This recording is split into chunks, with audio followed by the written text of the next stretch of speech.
नमस्कार दोस्तों, मैं आपका दोस्त, आपका बिज़नेस कोच संजय एक बार फिर से स्वागत करता हूं आपका एम्पावरिंग स्टडीज़ में। जैसे कि पिछले संडे से मैंने एक सीरीज़ शुरू की है, story empowering stories with Sanjay. तो आज फिर से संडे 14 अगस्त और आज एक और स्टोरी के साथ आपके साथ आया हूं। लास्ट वीडियो में जो स्टोरी मैंने सुनाई थी वो नार्सिसिस्टिक पर्सनैलिटी डिसऑर्डर के ऊपर थी। अब क्योंकि अब नार्सिसिस्टिक पर्सनैलिटी डिसऑर्डर और पर्सनैलिटीज़ और साइकोलॉजिकली कुछ कहानियाँ मुझे मिल रही हैं, तो मैं उसी को कंटिन्यू करते हुए आज टॉक्सिक पर्सन्स और टॉक्सिक रिलेशनशिप क्या होते हैं और कैसे टॉक्सिक रिलेशनशिप आपको पूरा का पूरा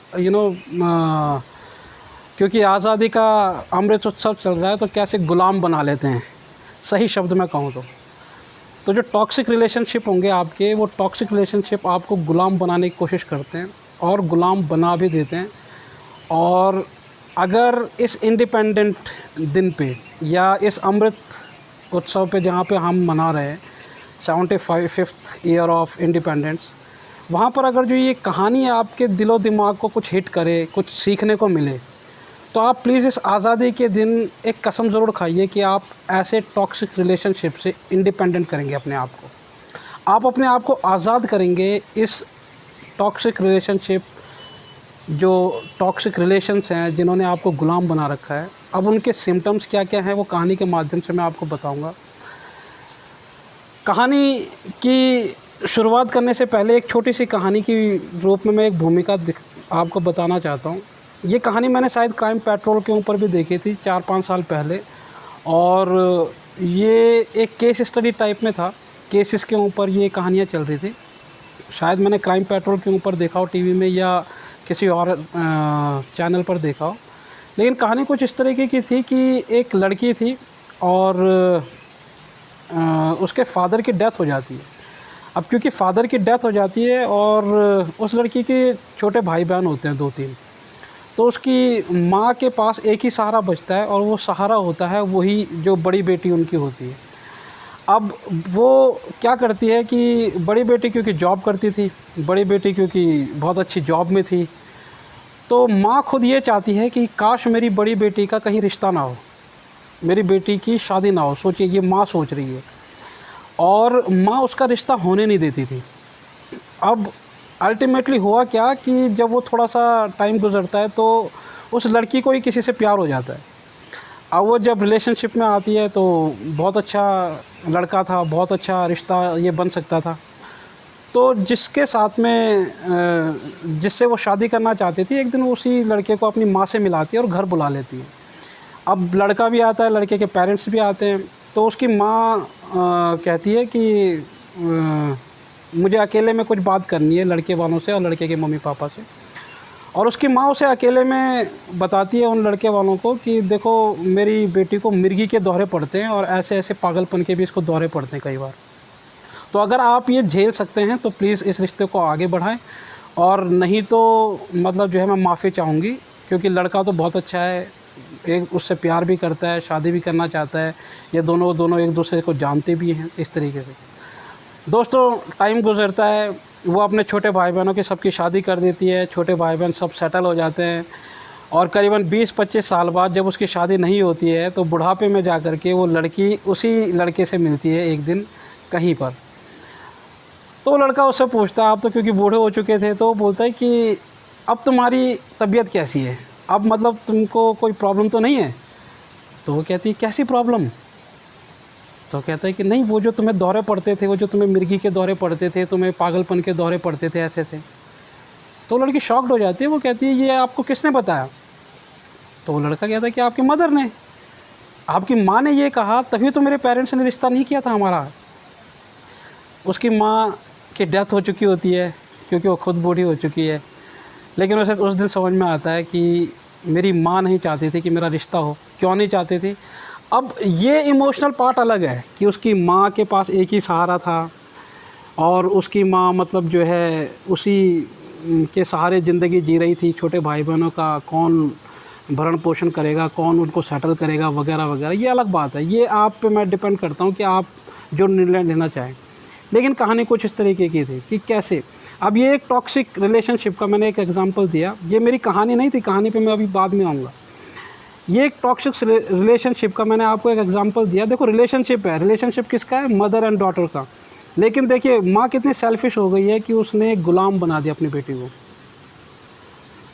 तो हो सकता है कि कोई ना कोई रिश्तेदार कोई ना कोई रिश्ता आपको भी गुलाम बनाने की कोशिश करता हो, और कई सालों से करता हो। आप भी मतलब जो है इंडिपेंडेंट, आप आज़ादी चाहते हो उस रिश्ते से। तो ये आज़ादी का टाइम है, आज़ाद होइए, इस कहानी को सुन के सबक सीखिए। अब कहानी है हमारे फिर अगेन उत्तराखंड से ही मैंने कैरेक्टर्स ले रखे हैं, उत्तराखंड से ही ये कहानी मेरे पास आई थी। जो मेन कहानी है मेरी उस पर लौटते हैं, और कहानी है बिमला देवी की और ज्योति की। सेम कुछ वैसी कहानी है। ज्योति सबसे बड़ी बेटी थी घर की, और उसके पीछे 5 भाई बहन और भी थे। अब ज्योति के फादर की अगेन वैसे ही सेम जैसे मैंने पहली कहानी में बताया था आपको, ज्योति की फादर की डेथ हो जाती है, और बाकी 5 भाई बहन सारे के सारे अनसेटल्ड,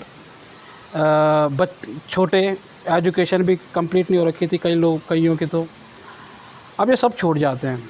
लेकिन ज्योति की शादी हो चुकी थी इस कहानी में, और ज्योति बहुत अच्छे वेल सेटल्ड परिवार में जा रखी है। हस्बैंड अच्छी गवर्नमेंट जॉब पर हैं, ज्योति भी बहुत खुश है। और अचानक से शादी के कुछ ही साल बाद ज्योति के फादर की डेथ हो जाती है। अब कहानी में फिर से वही ट्विस्ट आता है। यहाँ पर ज्योति की माँ बिल्कुल अकेली पड़ जाती है। अब जब ज्योति की माँ अकेली पड़ जाती है तो उसे दूर दूर तक कोई सहारा नहीं दिखता। अब क्योंकि दूर दूर तक कोई सहारा नहीं दिखता तो उसे अब एक ही सहारा दिखता है, वो ज्योति और ज्योति के हस्बैंड। अब वो क्या करती है कि ज्योति को इमोशनल ब्लैकमेल करना शुरू करती है बिमला देवी जी। अब बिमला देवी जी सबसे पहला तो ज्योति को ये बताती है कि ज्योति तुम्हें पता है कि तुम्हारे फादर तुमसे बहुत प्यार करते थे। ज्योति कहती है हाँ बिल्कुल। अब क्योंकि ज्योति इमोशनल हो रखी है, फादर की अभी अभी डेथ हुई है हाल ही में, तो तुमसे बहुत प्यार करते थे और तुमसे काफ़ी उम्मीदें थी। ज्योति बोलती कैसी उम्मीदें? तो वो ज्योति को कहती हैं कि तुम्हारे फादर की जो अंतिम इच्छा थी, वो अंतिम इच्छा यही थी कि देखो मेरी ज्योति सबको संभाल लेगी, और मुझे पूरा विश्वास है कि ज्योति जो है मेरी बेटी नहीं, मेरा बेटा है, और बेटे की तरह से वो तुमको संभालेगी, और जो जवाई है वो भी बहुत अच्छा बेटा है मेरा। तो ये दोनों के दोनों तुम्हारे पूरे मतलब सबको संभाल लेंगे, तुम टेंशन मत लेना। और मतलब जो है ये मेरा वादा है तुमसे कि वो बहुत अच्छी बच्ची है, बहुत अच्छे जवाई हैं, और वो सबको संभाल लेंगे। अब क्योंकि ज्योति के दिमाग में ये प्रोग्रामिंग, देखिए टॉक्सिक रिलेशनशिप में क्या होता है कि जो टॉक्सिक पर्सन होता है ना, वो आपके दिमाग की प्रोग्रामिंग करनी शुरू कर देता है। जैसे मैंने एनपीडी में बताया था ना आपको लास्ट वीक में, कि ये क्या करते हैं, ये धीरे धीरे धीरे धीरे अपना जाल बिछाना शुरू करेंगे एनपीडी लोग।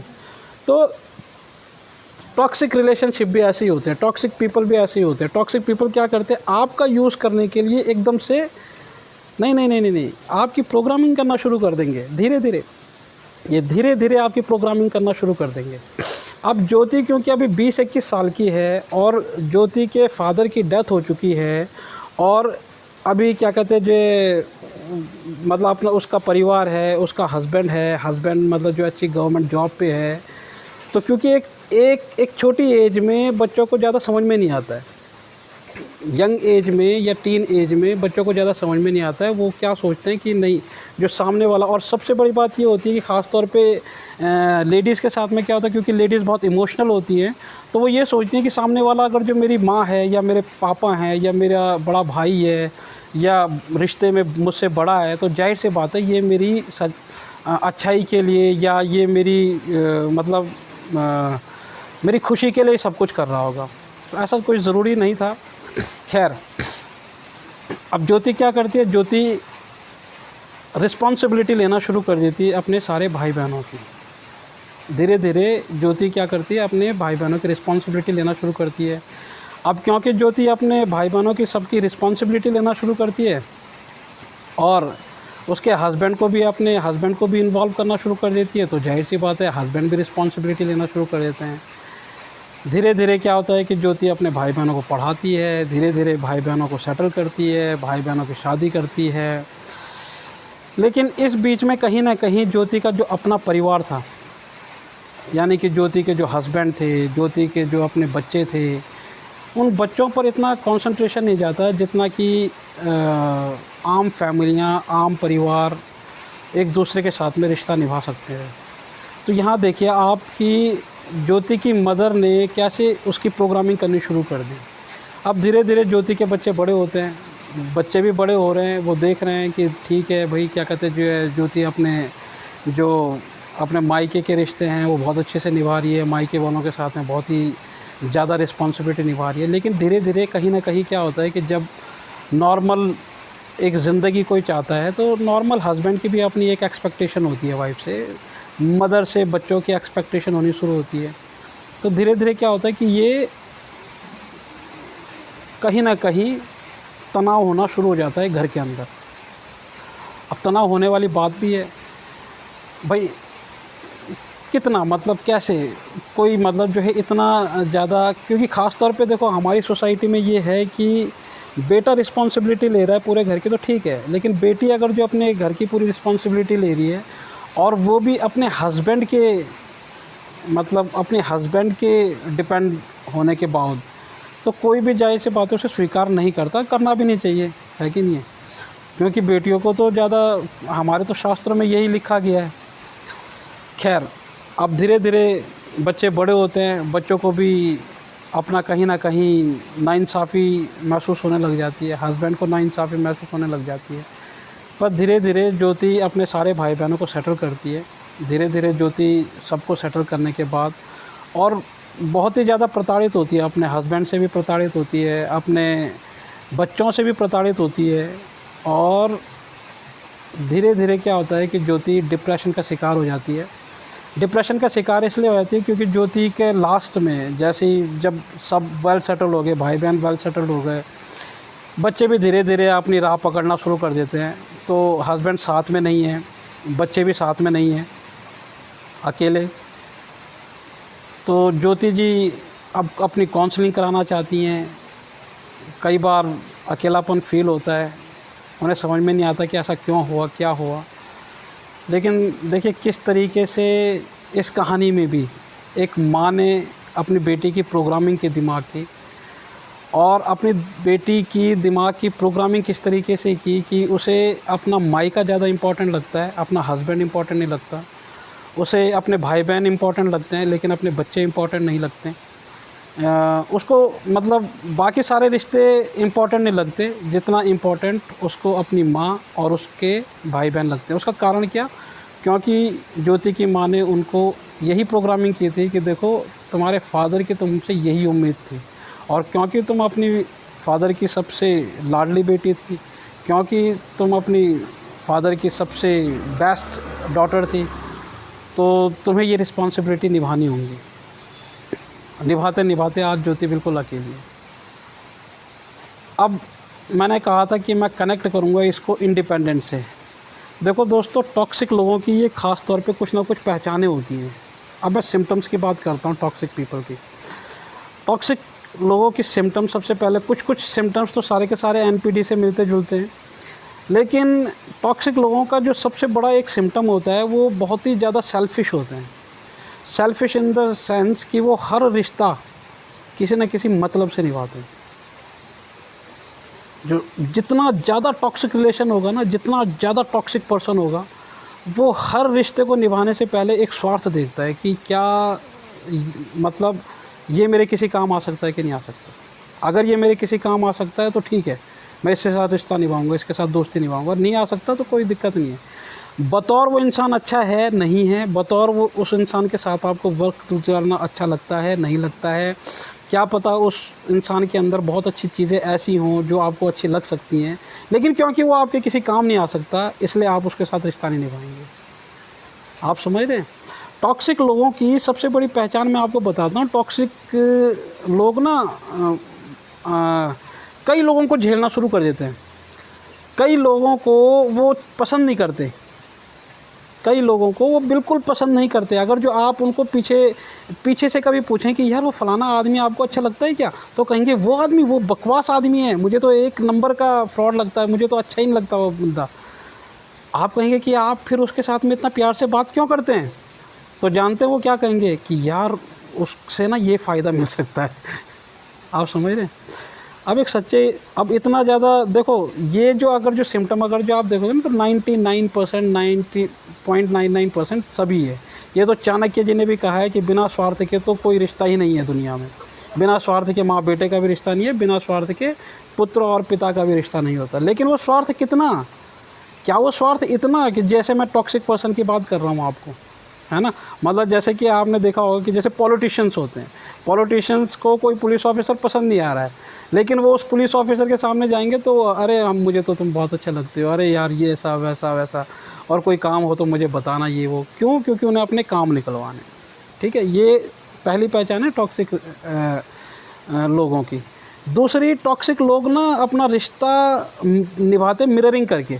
जैसे कि उनको काला रंग पसंद है, लेकिन वो किसी ऐसे इंसान से मिले जिसको ब्लू कलर पसंद है, तो वो आपको पता क्या कहेंगे, वो कहेंगे कि अच्छा आपको ब्लू पसंद है, अरे यार मेरा तो बचपन से ब्लू फेवरेट है। और ब्लू फेवरेट इसलिए क्योंकि देखो समुद्र भी ब्लू होता है, देखो आकाश भी ब्लू होता है। वो आपको ऐसा लगेगा कि यार ये बंदा ब्लू कलर के बारे में कितना जानता है। मिररिंग करना शुरू कर देंगे और इतना, मतलब आधे घंटे के अंदर अंदर आपको इतना इम्प्रेस कर देंगे। मतलब आप ये लगा लीजिए कि आप किसी पार्टी में किसी टॉक्सिक इंसान से मिले, आधे घंटे में भाई साहब वो आपको ये दिखा देगा कि उसके बराबर अच्छा रिश्ता, उसके बराबर गहरा रिश्ता आज तक आपको कोई मिला ही नहीं दुनिया में। ये अलग बात है कि 3-4 दिन बाद, 5-7 दिन बाद, 6 महीने बाद आपको लगेगा कि यार ये बंदा मेरे नेचर का तो बंदा है ही नहीं, लेकिन वो पहले इम्प्रेशन में, पहले आधे घंटे में आपको इतना इम्प्रेस कर देगा कि आप बाकी लोगों को बोलेंगे कि नहीं नहीं वो सबसे बेस्ट आदमी मिला था मुझे फलानी शादी में। ये नहीं कि मिररिंग करना शुरू कर देते हैं। मैंने आपको एनपीटी में बताया था ना कि डॉक्टर से मिलेंगे तो डॉक्टर बन जाएंगे, किसी फाइनेंसर से मिलेंगे तो फाइनेंसर बन जाएंगे, प्रॉपर्टी डीलर से मिलेंगे तो वो प्रॉपर्टीज़ की नॉलेज देना शुरू कर देंगे, प्रॉपर्टीज़ के बारे में बात शुरू कर देंगे। मतलब सामने वाले को ये लगता है कि ये कितना जानता है, इम्प्रेस करना शुरू कर देंगे। तीसरी चीज़ें मैं आपको बताऊँ टॉक्सिक पीपल लोगों की बात, तो ये ना आपकी बातें बहुत ध्यान से सुनते हैं, आपको बहुत अच्छे से आपकी आदतों को ऑब्ज़र्व करना शुरू करते हैं। और आप जानते हैं ये सेम टू सेम वही वर्ड्स, वही सेंटेंस, वही चीज़ें आपके सामने बताना शुरू करते हैं जो कभी आपने इनसे कही हो। यानी कि जो भी चीज़ें आपको पसंद होंगी, किताब, जिस तरह की किताबें आपको पसंद होंगी, जिस तरह का खाना आपको पसंद होगा, ये बहुत जल्दी, क्योंकि इनका काम क्या है, आपको बहुत जल्दी इम्प्रेस करना, बहुत जल्दी इम्प्रेस करके आपसे कोई मतलब हासिल करना, और जैसे ही मतलब हासिल कर दिया टिश्यू पेपर की तरह आपको थ्रो आउट कर देंगे। आपको जैसे ही आपको यूज़ हो गया वैसे ही कहेंगे कि आप कौन, हम फलाने शादी, पता नहीं मैं तो भूल गया। आप समझ रहे। तो ये टॉक्सिक लोगों की वो है। और जैसे कि एक चीज़ मैंने आपको बताई थी कि पूरा का पूरा कंट्रोलिंग करने की कोशिश करते हैं। तो क्योंकि जो कहानियाँ मैंने आज सुनाई आपको, ये सारी कहानियाँ रिलेशनशिप के ऊपर बात थी। देखो किस तरह से, और ये रिलेशनशिप अगेन मैं किसकी बात कर रहा हूँ, ये बिल्कुल लाइव एग्जांपल्स हैं। मैंने किसी कारणवश जो है पूरे के पूरे मतलब जो है कैरेक्टर्स के नाम और कैरेक्टर्स की चीज़ें मैंने वो नहीं रखी, जैसे मैंने नाटक में भी देखा था, जैसे मैंने अपनी कहानी में आपको बताया। लेकिन ये मदर की बात कह रहा हूँ मैं। मदर यानी कि सबसे supreme power, supreme relationship in the earth. ठीक है। और यहाँ पर ऐसा हुआ, इनको गुलाम बनाया गया। ये बेचारे आज़ाद नहीं थे, ये सोचते थे तो माँ के कहने से सोचते थे, ये शादी करेंगे तो माँ के कहने से शादी करेंगे। माँ ने नहीं चाहा शादी करने की तो नहीं हो पाई बेचारी की शादी, दोनों कहानियों में जैसे कि मैं आपको बता रहा हूँ। ठीक है। तो ऐसे टॉक्सिक रिलेशनशिप से अगर जो आप गुज़र रहे हैं तो प्लीज़ फ्रीडम फाइटर की तरह फ़ाइट कीजिए अपनी पर्सनैलिटी के साथ में, अपने हालातों के साथ में, और अवॉइड करके निकलने की कोशिश कीजिए इन रिलेशनशिप से। दोस्तों, आज़ादी के टाइम पर मैं एक आपको चीज़ बताता हूँ, इंसान का जन्म जो है ना रिश्ते निभाने के लिए नहीं हुआ है। ये बहुत कड़वी बात बोल रहा हूँ मैं, बहुत ज़िम्मेदारी के साथ बोल रहा हूँ अपने यूट्यूब चैनल पे।